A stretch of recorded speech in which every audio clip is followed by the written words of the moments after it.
तो चलिए शुरू करते हैं आज का सेशन नंबर 51 और आते हैं क्वेश्चन नंबर फर्स्ट पर। देखिएगा क्वेश्चन फर्स्ट क्या बोल रहा है, जैन परंपरा के अनुसार कौन अंतिम से एक पूर्व तीर्थंकर माने जाते हैं। और एक चीज नया चीज लाने का कोशिश की है कि मतलब एग्जाम में आप प्रीवियस ईयर क्वेश्चन लाने का कोशिश कर रहे हैं ताकि आपको पता चले कि आप जो पढ़ रहे हो वो क्वेश्चन एग्जाम में बनता है। बिहार का और भी आपका अदर और भी अलग अलग क्वेश्चन का भी मतलब कलेक्शन लाएंगे जो कि एग्जाम में पूछा हुआ है। तो यहाँ पे सवाल है जैन परंपरा के अनुसार। तो हम लोग को पता है कि जब हम लोग प्राचीन इतिहास पढ़ते हैं तो जैन परंपरा में हम लोग को पता है कि आगे जाकर के आपका क्या हुआ था वैदिक काल में। ठीक है, वैदिक काल में क्या हुआ था कि बहुत ज्यादा धार्मिक कर्मकांड लोचा बहुत ज्यादा बढ़ गया था और इसलिए दो नए धर्म का उदय हुआ था जिसमें से जैन धर्म बहुत पहले से चलते आ रहा था। इसको आप कह सकते हो कि दोबारा से फिर ये आपका चर्चा में आया। ठीक है, तो जैन धर्म और बौद्ध धर्म दोबारा से आपका, जिसमें बौद्ध धर्म तो नया था बट जैन धर्म पुराना था, ये दोबारा से चर्चा में आया। लोगों का कर्मकांड की वजह से जो भी उसके साथ ह्यूमिलेशन हो रहा था उस चीज को रोकने का कोशिश किया और लोगों को एक नया जगह दिया कि आप अपने धर्म को छोड़ करके इस धर्म में आ सकते हो, यहाँ पे आपके साथ भेदभाव नहीं किया जाएगा। तो वही है आपका जैन धर्म। ठीक है, जैन धर्म में टोटल क्या हुए, बहुत सारे गुरु हुए, बहुत सारे टीचर्स हुए और उन्हीं टीचर को क्या कहा जाता है, तीर्थंकर। टोटल कितने गुरु हुए थे, 24। ठीक है, टोटल 24 गुरु हुए थे जिनको हम लोग तीर्थंकर के नाम से जानते हैं। आपसे सवाल किया है कि क्या बोला है कि अंतिम से एक पूर्व तीर्थंकर, मतलब आपसे पूछ रहा है 23वें नंबर का।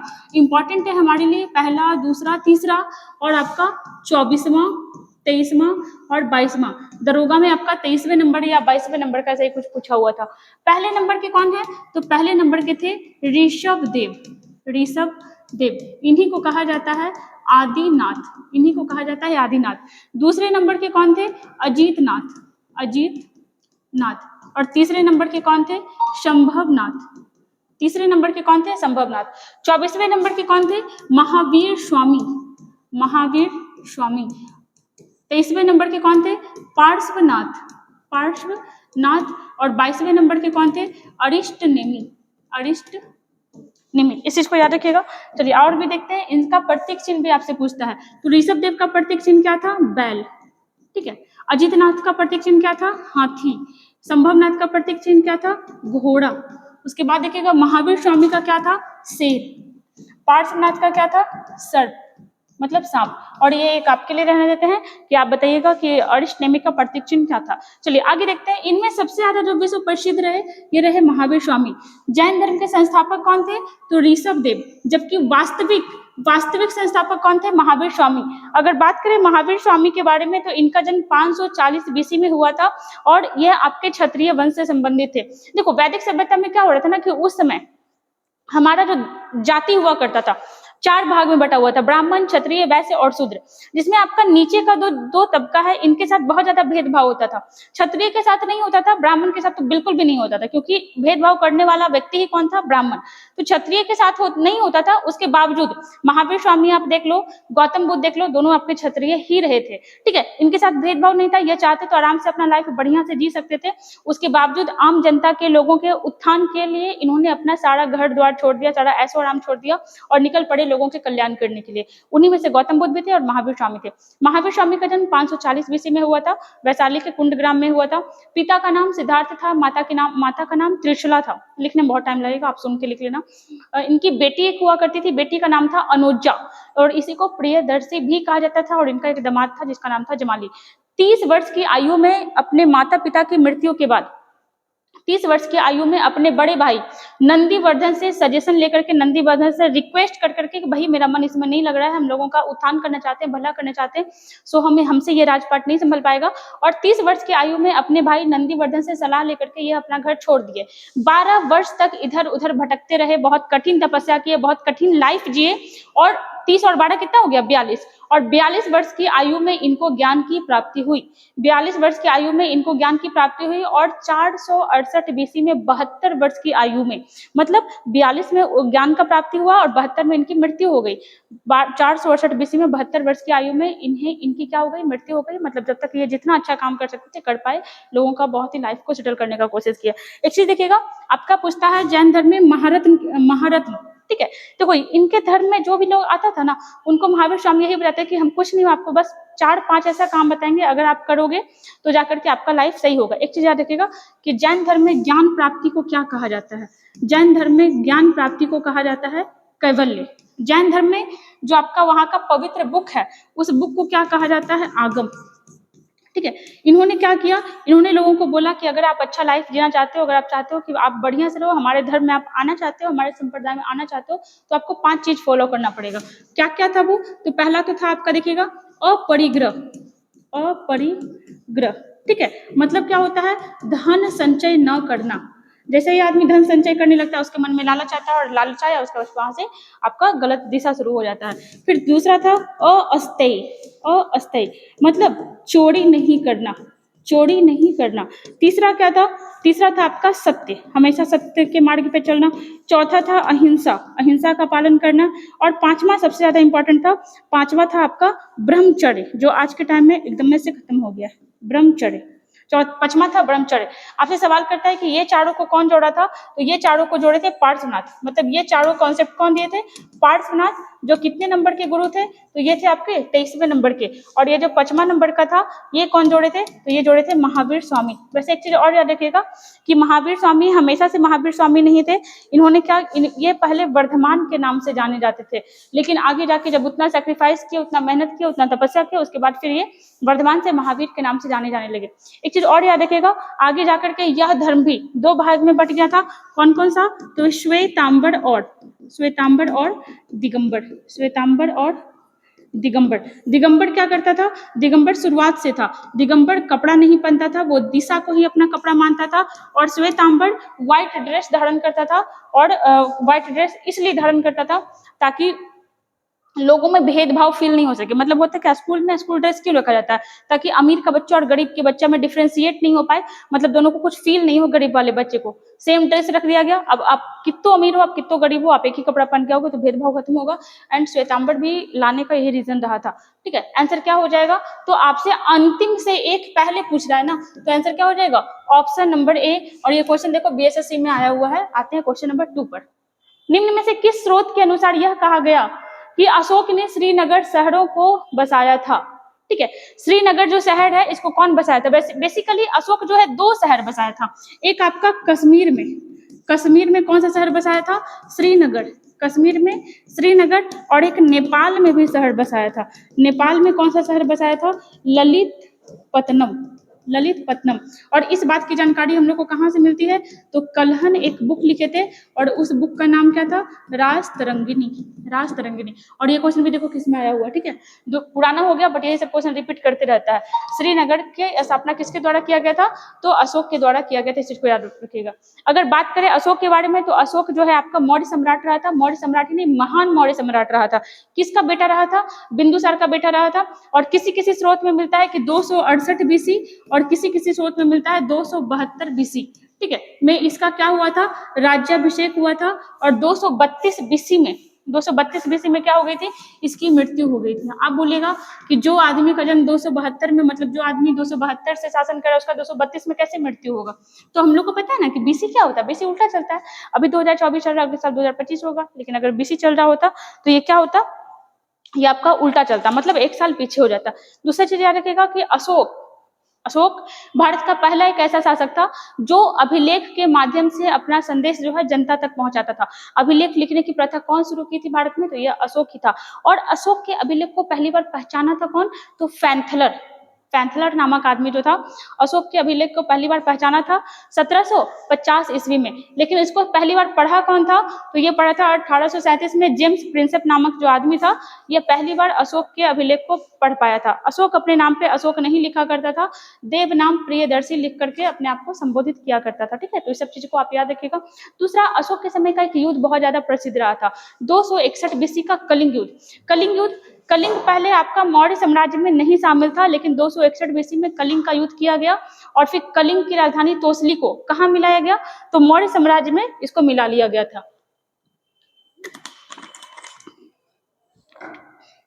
इस चीज को याद रखिएगा।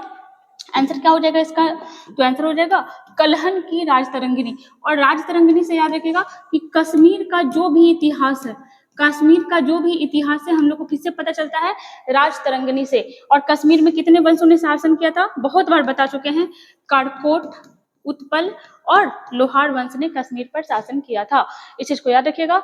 आते हैं क्वेश्चन नंबर 3 पर। आर्य समाजी निम्नलिखित में से किसकी जड़ तक पहुंचे थे। ये भी देखो बीएसएससी का क्वेश्चन है और लगता है कल वाला भी सेशन में था आपका, आर्य समाज का एक क्वेश्चन आया था। आर्य समाजी निम्नलिखित में से किसकी जड़ तक पहुंचे, तो ये हो जाएगा हरिजन। देखो हरिजन, हरि को संधि विच्छेद करो, हरिजन को, तो हरि मतलब हो गया भगवान और जन मतलब हो गया आदमी, मतलब भगवान के लोग, मतलब छोटे जाति वाले लोगों के साथ इतना भेदभाव किया जाता था कि महात्मा गांधी ने छोटे जाति वाले लोगों को हरिजन शब्द दिया। आर्य समाज के बारे में कल भी हम लोग देखे थे कि आर्य समाज का स्थापना 1875 में स्वामी दयानंद सरस्वती के द्वारा किया गया था। इनका मेनली मोटिव क्या था, आम जनता तक पहुंचना, छुआछूत को बैन करना, समाज में इक्वलिटी लाना, समाज में क्या करना, समानता लाना। ये किसका ध्येय था, तो स्वामी दयानंद सरस्वती का। ऑप्शन नंबर हो जाएगा बी। देखिएगा यहाँ पे स्वामी दयानंद सरस्वती, कल देखे थे इनके बारे में कि इनका जन्म कब हुआ था, तो 1824 ईस्वी में हुआ था। इन्होंने एक कॉन्सेप्ट दिया था और वो कौन सा कॉन्सेप्ट था, वेदों की ओर लौटो, है ना। एक बुक इन्होंने लिखा था और उस बुक का नाम क्या था, सत्यार्थ प्रकाश। सत्यार्थ प्रकाश की भी पुस्तक कौन लिखी थी, तो ये हो जाएगा स्वामी दयानंद सरस्वती। इन्होंने एक नारा दिया था, ठीक है, एक नारा दिया था। कौन सा नारा दिया था, भारत भारतीयों के लिए, ठीक है। ये एक नारा किसने दिया था, तो ये हो जाएगा मतलब भारत भारतीयों के लिए, भारत भारतीयों के लिए, भारत भारतीयों के लिए ये नारा किसने दिया था, तो ये हो जाएगा स्वामी दयानंद सरस्वती, जिनका बचपन का नाम क्या हुआ करता था, जिनका बचपन का नाम हुआ करता था मूल शंकर, ठीक है। और इन्होंने वेदों की ओर लौटो जैसे भी काम किए थे। खैर कल हम लोग इसके बारे में देखे थे, इस चीज को याद रखिएगा। चलिए आगे आते हैं क्वेश्चन नंबर 4 पर। 4 देखिएगा, देखो ये बीपीएससी बिहार ऑडिटर 2021 में पूछा हुआ, रिसेंटली पूछा हुआ क्वेश्चन है। यहाँ पे देखिएगा, दिल्ली दरबार के समय भारत का वायसराय कौन था। हम लोग को पता है कि जब ब्रिटिश कंपनी हमारे भारत में शासन कर रही थी तो पहले वो बंगाल के गवर्नर के रूप में शासन की, फिर बंगाल का गवर्नर जनरल, फिर भारत का गवर्नर जनरल, और फिर 1858 के बाद क्या हो गया, भारत का वायसराय, भारत का वायसराय। दिल्ली दरबार क्या हुआ करता था, तो देखो अंग्रेज लोग का क्या होता था, जब अंग्रेज कंपनी से जब कुछ बहुत बड़ा होने वाला रहता था तो ब्रिटिश सरकार के द्वारा कुछ एक्ट भेजे जाते थे और उसी समय क्या होता था, आपका दिल्ली दरबार लगता था, मतलब दिल्ली में सब लोग बैठते थे सामूहिक रूप से और बहुत सारा घोषणा पत्र सुनाया जाता था। और जो दिल्ली दरबार है यह एक बार नहीं लगा है, यह आपका देखिएगा 1877 में, 1903 में और 1911 में, ठीक है। 1911 में कौन था, लॉर्ड हार्डिंग द्वितीय था, जो बहुत ज्यादा प्रसिद्ध रहा था। तो सबसे ज्यादा दिल्ली दरबार प्रसिद्ध है 1911 वाला, ठीक है। वैसे यहाँ पे ऑप्शन के अनुसार आपको आंसर पकड़ना था। दिल्ली दरबार 3 बार लगा है, लेकिन यहाँ पे क्वेश्चन देखो, ये क्वेश्चन एग्जाम में बना हुआ है, ठीक है। यहाँ पे ऑप्शन के अकॉर्डिंग आंसर क्वेश्चन पूछना था। ऑप्शन होगा लॉर्ड लिटन, 1877 में। 1877 में भारत का वायसराय कौन था, तो ये था लॉर्ड लिटन, और ये काफी अच्छा आदमी रहा था। देखो अंग्रेज को गाली देने से कुछ नहीं होगा, इन लोग नो डाउट अपने तरफ से बहुत अच्छा काम कर रहा था। जो भी ब्रिटिश सरकार की तरफ से कानून बना करके आता था, और ये सब कौन हुआ करता था, ये सब वहाँ का संसद का लोग रहा करता था, और अपने सरकार का भारत में बैठ करके अच्छा से काम कर रहा होता था, आप इतना कह सकते हो। तो लॉर्ड लिटन के समय आपका दिल्ली दरबार लगा था, कब लगा था, 1877 में। और इस समय मेनली घोषणा क्या किया गया था, तो इस समय यह घोषणा किया गया था कि अब जो भारत का शासन है, अब जो भारत का शासन है यह किसके अंडर में आ चुका है, किसके तले में आ चुका है, क्वीन विक्टोरिया के, ठीक है। मेनली इसमें यही घोषणा किया गया था कि भारत का शासन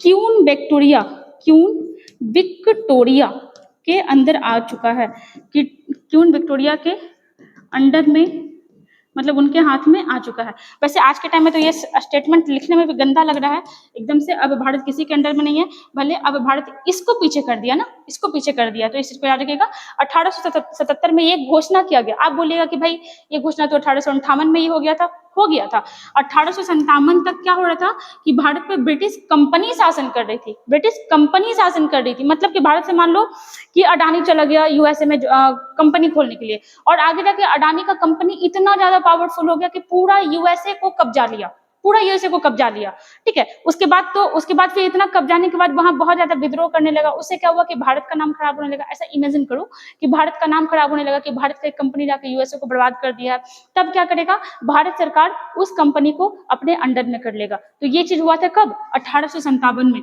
कि जो ब्रिटिश से जो कंपनी आई थी, ब्रिटेन से जो कंपनी आई थी, भारत में तबाही मचा के रखी थी, इस कंपनी को अपने अंडर में कौन ले लिया, तो यही क्वीन विक्टोरिया। ये 1858 में हुआ था, ठीक है। 1857 की क्रांति के बाद 1858 में जो कानून बन के आया था ब्रिटेन से, उसमें लिखा हुआ था कि अब कंपनी का शासन खत्म, अब शासन किसका शुरू, क्वीन विक्टोरिया। मतलब भारतीयों को यही बताया कि अब तक कंपनी आपको लूट रहा था, अब कौन लूटेगा, हम, थोड़ा सा प्यार से, ठीक है। बस यही कहने का तरीका था। लेकिन इस चीज को ऑफिशियली कब लिखा गया, 1877 में। इस चीज को याद रखिएगा, ऑप्शन नंबर बी। चलिए आते हैं क्वेश्चन नंबर 5 पर। अनुच्छेद 263 का संबंध किस निकाय से है। अनुच्छेद 263 का संबंध हो जाएगा ऑप्शन नंबर डी, अंतरराज्यीय परिषद। देखो, एक आपका देश को चलाने के लिए वहां का कानून व्यवस्था ऐसा होना चाहिए कि केंद्र और राज्य के बीच, केंद्र और राज्य के बीच क्या हो, समन्वय बना हुआ रहे, ठीक है। बहुत सारा राज्य जो होता है जहाँ पे आपका केंद्र सरकार का शासन नहीं रहता, जैसे कि देखो केंद्र में क्या चल रहा है, एनडीए का शासन है, बीजेपी का शासन है।